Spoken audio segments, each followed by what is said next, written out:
Assalamualaikum warahmatullahi wabarakatuh. Halo, kami dari kelompok 3, kelas 12-2, SMA Batik 1 angkatan 2024-2025 akan mempresentasikan tentang role play biologi sintesis protein.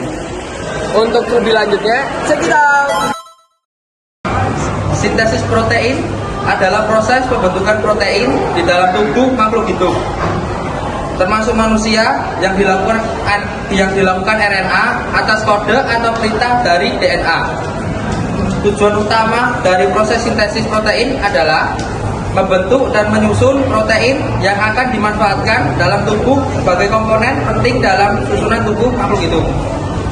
Sintesis protein dibagi menjadi 3, yaitu proses replikasi atau duplikasi, transkripsi, dan translasi. Tahap pertama yaitu replikasi, yaitu proses penggandaan rantai ganda DNA dari DNA template menjadi DNA antisense.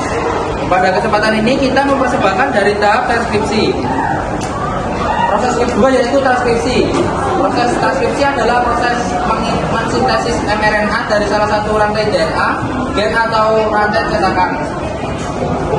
Proses transkripsi terjadi di dalam nukleus. DNA antisense dan DNA sense adalah dua untaian yang menyatu, namun suatu ketika DNA antisense dan DNA sense adalah dua untaian yang menyatu, namun suatu ketika datanglah enzim helikase yang berfungsi untuk melepaskan ikatan hidrogen tersebut dan membagi DNA menjadi dua untaian yang terpisah.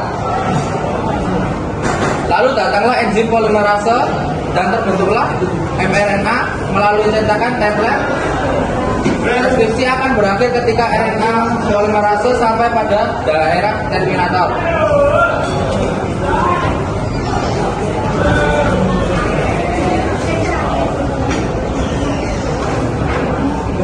Yang ketiga yaitu proses translasi.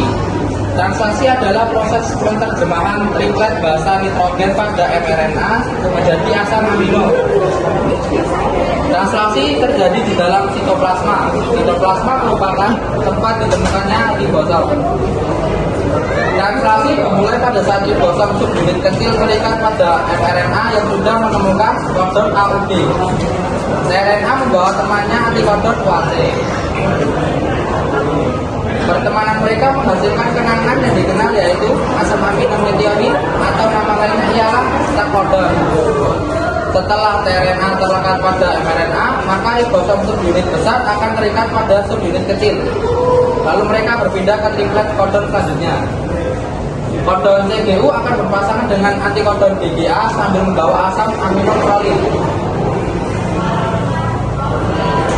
Kodon UCU akan berpasangan dengan antikodon AGA sambil membawa asam aminoserin. Kodon BCU akan berpasangan dengan antikodon CDA sambil membawa asam amino alani.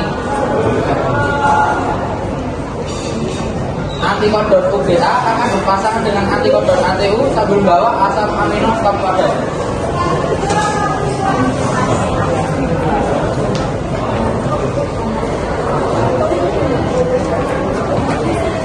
Nah, step 3 inilah yang dikenal sebagai protein. Setelah itu berakhirlah proses sintesis protein. Sekian dari kami, kurang lebihnya mohon maaf. Wassalamualaikum warahmatullahi wabarakatuh.